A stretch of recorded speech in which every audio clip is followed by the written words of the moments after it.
अस्सलाम वालेकुम, मैं अब्दुल सत्तार। आप अलग न्यूज़ देख रहे हैं। तारिक मतीन हमारे साथ हैं।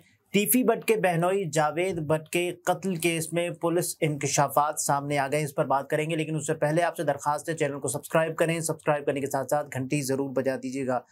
टीपू टरकांवाला अमीर बालाज का कत्ल और उसके बाद फोटोग्राफर, उसके बाद ये वाला वाकया। देखिए, ये जो टीफी भट्ट के बहनोई जावेद भट्ट का मामला है जी, इसमें जो इंकशाफात भी सामने आए, जो चीजें सामने आ रही हैं अब तक, ये कोई अजीबोगरीब होता ना, शर्मनाक काम। यानी कई दफा मैं टेलीविजन पे भी जब प्रोग्राम वगैरह करते हैं तो मैं बैठ के पुलिस से मैंने बहुत पूछा है। जब पुलिस ये कहती है ना कि जी ये जो साहब थे ये काम करते थे, इस जगह से आ रहे थे, इस तरह से गोलियां लगी, ऐसे ये मर गए ऐसे, तो मैं पुलिस वालों को हमेशा टीवी पे वहीं पे इंटरप्ट करता था। मैं कहता था ये तो हमारा काम है, ये जो बताना है कि ये साहब ये काम करते थे, ये एज थी, ये यहाँ से आ रहे थे, इस जगह से मोटरसाइकिल पे सवार दो लोगों ने सामने आके गोलियां मार दी, ये काम तो हमारा है। उसके बाद जो है ना कि मार दी, मारने वाले कौन थे, कहाँ गए, क्या कर रहे हैं, क्यों मारा है, और मरने वाले को बचाया क्यों नहीं जा सका, ये आपका काम है। तो आप इसका जवाब दें। अच्छा, इस केस में मेरा ख्याल है क्यों मारा है का जवाब तो सर के पास नहीं। मैं आपसे अर्ज क्या करूं, तो पुलिस जो है वो उस वक्त जो एयर होती है ना, उसको फिल करने के लिए बेकार की बातें करना शुरू कर देती है। हमेशा करती है पुलिस। इंतहाई नालायक पुलिस है हमारी, ये पूरे मुल्क में एक जैसी है।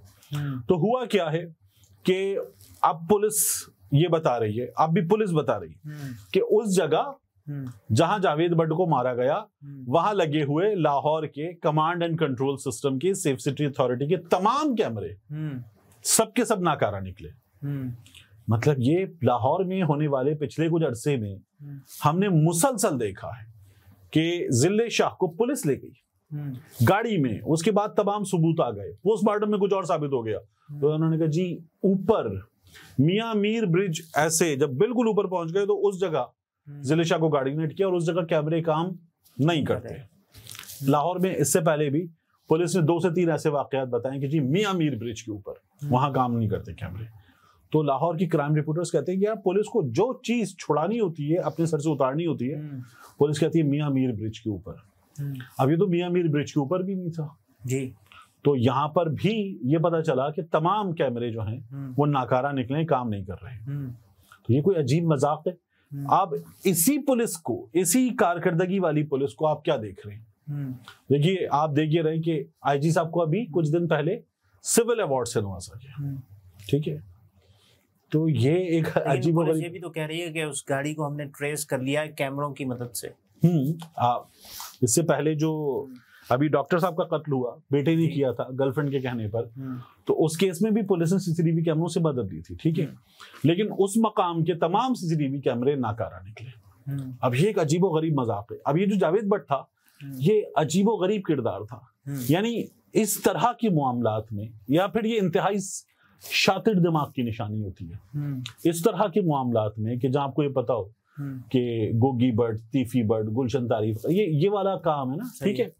और आपकी शहर की सबसे बड़ी दुश्मनी, मुल्क में जो 2 सबसे बड़ी दुश्मनी के वाकयात हैं उनमें आप शामिल हैं। ये वाला मामला हो आपका, और उसमें आप इतने शातिर हों कि आप बिल्कुल बगैर किसी गार्ड के रिक्शे में बैठ के, चिंची में बैठ के, ऑरेंज ट्रेन में बैठ के सफर कर रहे हो, बगैर किसी की नजरों में आए, सेफ्टी के यानी ये एक बड़ी अच्छी हिकमत अमली भी हो सकती है। यानी ये बेवकूफी भी है, but at the same time ये अपने आप को डिस्गाइज में रखने के लिए बड़ी अच्छी हिकमत अमली है। यानी वो हैदराबाद में हमारे एक जानने वाले थे, उनके घर में सुनार थे वो लोग, तो उनके घर में डकैत आए। अब डकैत आके जो खवातीन के कानों में, हाथों में जो जेवरात थे वो ले गए, जो उन्होंने पहने हुए थे। उसके बाद कुछ चीजें किसी लॉकर वगैरह में से ले गए, लेकिन सोने की बहुत बड़ी मिकदार नहीं गई। लोग बड़े हैरान थे कि इनके घर से, और बहुत बड़े सुनार हैं, काफी सोना जाना चाहिए था। तो बहुत बाद में मुझे उस घर के बच्चे ने बताया, कहना कि जो बिल्कुल लाउंज में बड़े वाले गुलदान थे, उन गुलदानों में आर्टिफिशियल पौधे थे, वो उठाए, उनके अंदर सोना रखा और वहां पे रख दिया, वो वापस आर्टिफिशियल फ्लावर्स रख दिए। वो कहते हैं कि बड़े भारी किस्म के गुलदान थे, उनमें रखा वो तो सोना, जो सोना छुपा के रखना था। यानी सब ढूंढेंगे कि लॉकर कहाँ है, बेड के नीचे ढूंढेंगे, अलमारियों में ढूंढेंगे, तकियों के नीचे ढूंढेंगे, किसी खुफिया जगह पे ढूंढ रहे होंगे, ठीक है ना, गन रख के किसी को पूछ रहे होंगे और वो जो गन रख के पूछ रहे होंगे वो टारगेट दे देगा। तो ये वही हिकमत अमली है कि भाई इसकी कि आप गार्ड्स डाले गाड़ियां लेके घूमेंगे तो नजरों में आएंगे, खुद को इतना लो प्रोफाइल कर लो कि किसी का ध्यान ही ना जाए, अच्छा ये जावेद भट्ट है, इत्मीनान से घूमो। लेकिन बहरहाल वही हिकमत अमली जो है वो कहीं ना कहीं नाकाम भी होती है। तो यानी उनके घर में भी अगर वो किसी बच्चे से भी लग जाए, गिर जाए गुलदान, तो सोना ही सोना अचानक किसी के सामने आ जाए, है ना, तो या कोई किसी रोज कोई बेवकूफी में बेच दे किसी को और वो उसके पास वो पता चलेगी यार इतना सोना निकल आया। तो इस तरह की चीजें भी हो सकती है। तो ये इनके केस में हुआ। अब आप देखिए कहानी शुरू कहां से हुई थी, कुछ 93 जी, वो हनीफा शफीक वगैरह का जो मामला, और लाहौर में लक्ष्मी चौक बड़ा मशहूर है, तो उस जगह इनका एक दफ्तर था और ये जो टीपू ट्रकों वाला, बिल्ला ट्रकों वाला, ये जो लोग थे ये बॉडीगार्ड से इनके ये, तो इनके दफ्तर में एक बंदे ने कुछ बदतमीजी कर दी और वहां टीपू ने थप्पड़ मार दिया। उसके बाद ये तमाम जो है वो जिसने बदतमीजी करी इसको थप्पड़ पड़ा था, वो गुलशन तारीफ इन लोगों का बंदा था। सही है। और फिर वहां से जो शुरू हुआ सिलसिला वो इस तरह का हो गया कि खानदानों के दरमियान दुश्मनियां दहाइयों से चल रही है। यहाँ माएँ कहती हैं कि तुझे अपने बाप का, अपने भाई का तुझे बदला लेना है, वरना ये होता है कि ये ख्वाहिश होती है कि खत्म करते हैं इसको, लेकिन इनमें तो बाकायदा तौर पर बताया जाता है कि ये बदला तुम्हें लेना है, आगे ये खत्म करना है तुम्हें और उनको खत्म करना है जिन्होंने ये किया।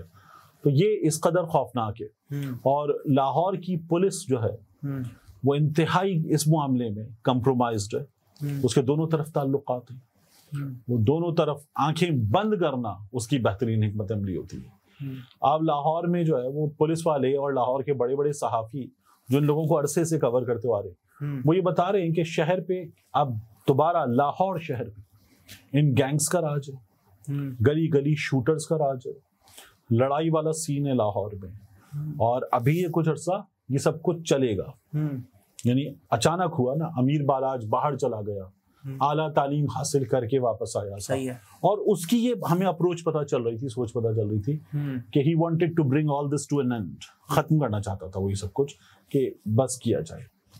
तो उसका कत्ल हुआ, फिर उसके बाद आपके सामने है उसके कातिल को वहीं पर मार दिया गया, एहसन शाह हुआ, फिर उसके बाद अब ये जावेद भट्ट हो गया।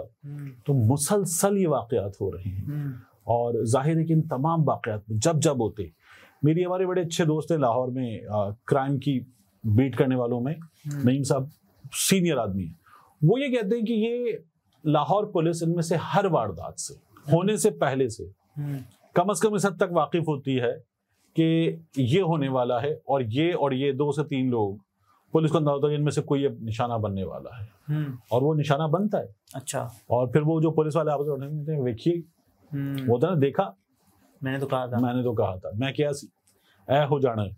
तो वो इस हद तक मामलात बिगड़े हैं लाहौर के। अच्छा, जो 2 नामजद मुल्जिमान है इस केस में, अमीर फतेह और कैसर भट्ट, इन दोनों का नाम आईजी पंजाब की सिफारिश पर PNIL लिस्ट में डाल दिया गया है, जबकि पुलिस ने रेकी करने वाली एक गाड़ी को कैमरों के जरिए ट्रेस कर लिया है।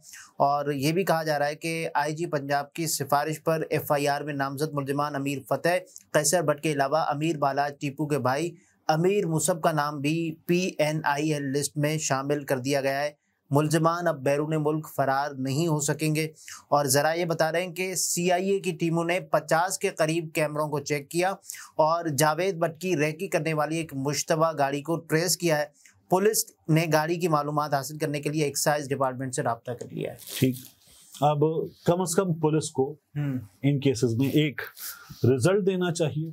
और ये कितने होंगे, मतलब तीफी भट्ट का ग्रुप और अमीर बालाज का ग्रुप, ये कितने होंगे, मतलब इनके पास लोग भी कितने होंगे, गिनती के होंगे, जाहिर है इनकी फील्डिंग लगाई जाए, मैन टू मैन मार्किंग की जाए, रोका जाए। और ये पुलिस बड़े आराम से कर सकती है अगर करने पे आए तो वो करके रोका जाए, वरना ये जिस तरह से हो रहा है ये तो बढ़ेगा ना, ये तो खुदा ना खास्ता अभी और बढ़ेगा। ये इतना इत्मीनान से किया जाता है, ऐसी प्लानिंग के साथ किया जाता है कि वो एक बंदा जिसको मारना है उसको मारा जाता है। वरना ये अगर गोलियां छतों से, बंद खिड़कियों से, दीवारों की ओर से चलना शुरू हो जाए तो फिर आप अंदाजा करें कि क्या होगा। और जिस जगह ये होते हैं वो मतलब शालमी, लक्ष्मी, इन जगहों पर, यहाँ तो फिर मसरूफ तरीन जगह, मतलब बाहर बैठे हुए लोग, खाना खाते हुए लोग, आते जाते लोग, थड़ों पे बैठे हुए लोग, ये वो जगह है जी। तो वहां तो अगर इस तरह से गोलियां चलेंगी तो अंदाजा ही नहीं है कि क्या होगा लाहौर में। ये तारिक मतीन थे, गुफ्तगू आपने मुलाहिजा फरमाई। इजाजत दीजिए, अल्लाह हाफिज।